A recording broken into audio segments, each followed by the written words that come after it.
तेव्हा सभास्थळी तर तयारी पूर्ण झालेली आहे, परंतु वाशिमच्या या दौऱ्यामध्ये पंतप्रधान मोदींच्या हस्ते नंगारा भवनाचं उद्घाटन होणार आहे।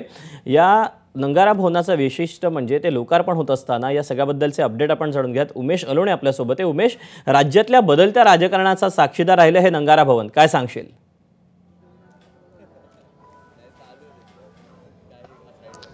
दीपक, एखादी वास्तू किंवा एखादे झाड वगैरे जे असते अनेक घटनांचा साक्षीदार असते असं म्हटलं जातं।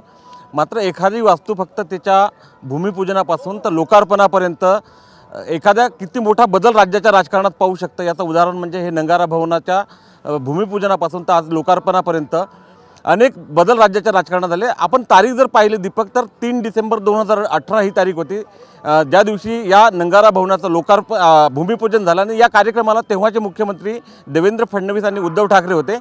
मात्र त्यानंतर आज जेव्हा लोकार्पण होत आहे, देशाचे पंतप्रधान नरेंद्र मोदी याचं लोकार्पण करत आहे, मात्र राजकारण पूर्णतः बदललेलं आहे। तेव्हा मित्र असलेले आज कट्टर शत्रू झालेले आहे। आपण या 6 वर्षातल्या राजकारणाचा जर विचार केला तर 2019 मध्ये जी निवडणूक झाली, कारण ज्या दिवशी भूमिपूजन झालं होतं तेव्हा दोन्ही पक्षांमध्ये कुरघोडी होती, शिवसेना आणि भाजपमध्ये। मात्र तिथून मनोमिलन झालं होतं आणि तिथून राज्याच्या राजकारणात दोन्ही पक्ष लोकसभा आणि विधानसभेत एकत्रितपणे समोर गेले होते।